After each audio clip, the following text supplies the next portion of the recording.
May God be with you. A reading from the Holy Gospel according to Luke.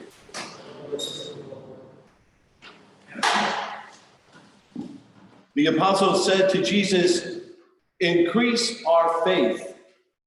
And Jesus answered, "If you had faith the size of a mustard seed, you could say to this mulberry tree, 'Uproot yourself and plant yourself in the sea,' and it would obey.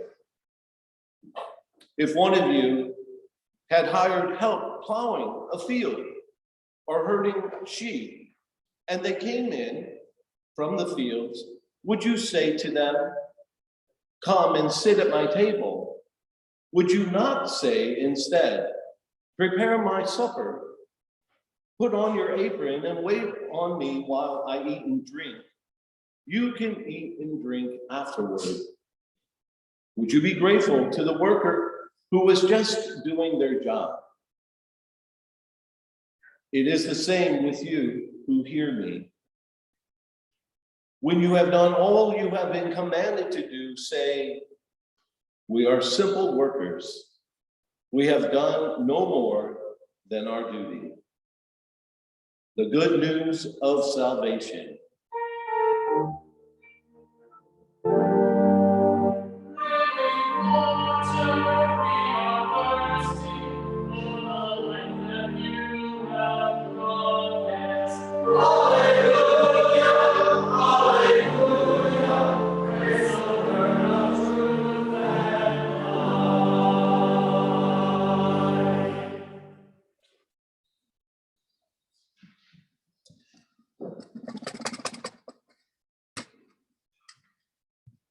Do you have enough faith?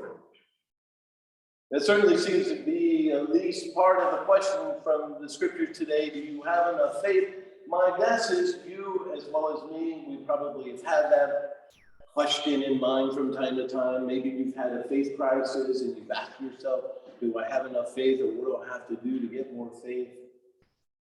I'd like to tell you a little story about a young man who's entering the monastery for the first time, and he's meeting with the abbot, the head monk there, and he's meeting with the abbot, and the abbot says to him, "If you have enough faith, you will live till a ripe old age in this monastery and be happy and at peace.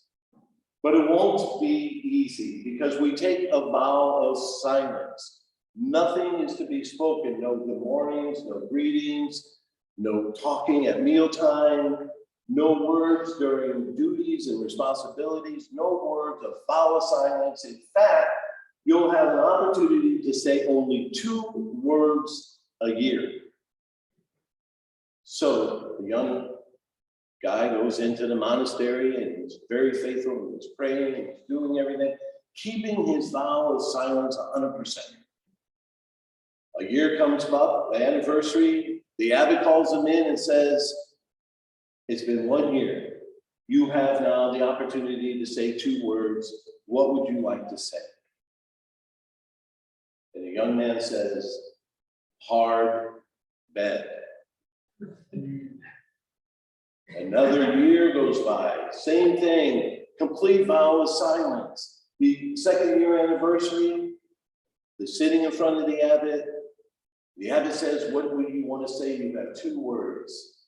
And he says, "Cold food."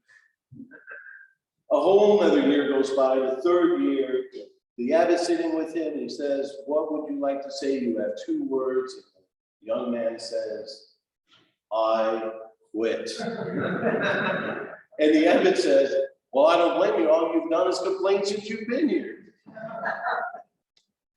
If you have enough faith, think about it for a moment. In the scriptures today, we have the disciples saying, increase our faith, God, increase our faith, my Lord, make something more that I don't have enough. I've got all the demands of discipleship.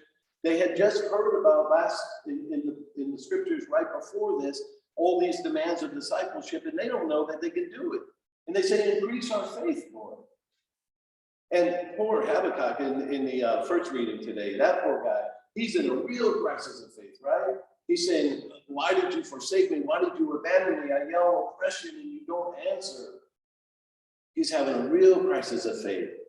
In fact, these scriptures today are often used by homilists and by preachers to talk about ways we can increase our faith, right? Things like, well, we can spend more time in prayer. We can say the rosary. We can read the scriptures. We can do devotional prayer. We might do some meditation. We might do some mindfulness. All kinds of ways that preachers will sort of invite us to do more to increase our faith. I find it interesting that I don't think that's what this scripture in these scriptures this week is about. It's not about increasing our faith. In fact, Jesus basically says to them, if you had the faith the size of a mustard seed, you could move a tree into the sea. In other words, he doesn't increase their faith. He's basically saying that if you have enough faith, what you need is more willingness to do your part. He's basically telling them, you don't need more faith. You just need to do your part. Just do the next right thing. And that's what I think the scriptures are really inviting us today to contemplate and to consider. I'd like to tell you another story. This story is true, though. It was published in a book called, well, I'll think of it in a minute. But it's published in a book that I read years ago. Oh, The Finishing Touch. Great book. Daily meditations, that kind of thing. But it's a story about a famous pianist, a Polish pianist named Penderecki. Penderecki was touring the United States. He was going around. Every one of his concerts were sold out. It was a high society type of thing, black tie affair, all that kind of thing. At one of his concerts, there was a woman who came with her 9-year-old boy who wasn't so happy to be there. But they were all dressed up. They come to the concert, and they're all sitting down before the concert, and the woman is talking to some friends of hers, and this little boy is kind of squirming around. He's not really happy to be there. He sneaks away from mom. He goes up onto the stage, true story, and sees the grand piano. So he approaches this grand piano that he was just drawn to, and he starts playing chopsticks. And the audience just became quiet as a mouse. A hush came over the crowd. And Penderecki was in the back, and he heard this going on, and he runs out on stage, and he reaches around the little boy like this, and he starts doing an accompaniment to chopsticks in a way that only a master pianist could do, right? And so in all the while, he's whispering to this little boy, keep going, don't stop, just keep on going, keep on playing. And he's playing the accompaniment, the little boy's playing chopsticks, and the audience erupts into applause, a standing ovation.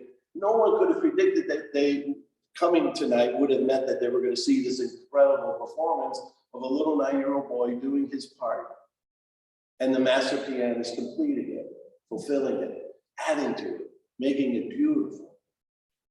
I think that's a beautiful image for today's scripture passages. God is inviting us to do our part, to be willing to forgive, to be willing to love, to be willing to reach out to one another.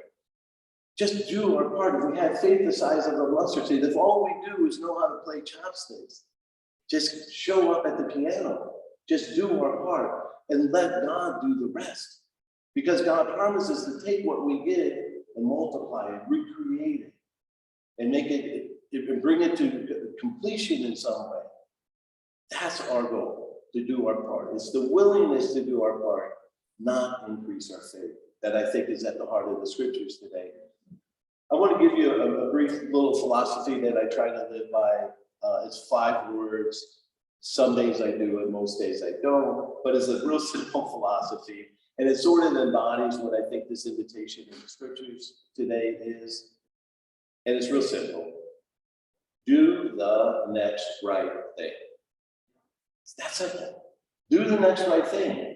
I think if we live that way, and if every moment of every time and every instant that we come across, we have this moment where we can choose to do the next right thing or not. It's early in the morning, we don't want to go to work, we want to stay home, we want to watch TV, we just want to lie in bed. Do the next right thing. You go out with some friends, they're gossiping about a friend, another friend of yours that's not there.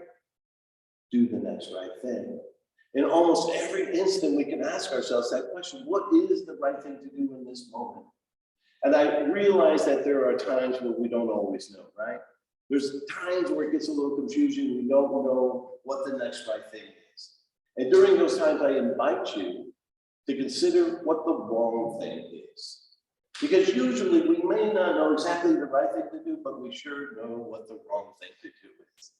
And if you can identify the wrong thing, just do the opposite. If the wrong thing is to join in and gossip and you know, cut down people and gossip about each other, then do the opposite of that, which is to build them up and to affirm them and give compliments to one another. Do you have enough faith? The good news is you do. Jesus tells us in the gospel, we only need this little bitty, teeny tiny seed of faith. We have enough. The question is will we and are we willing to do our part and to do the next right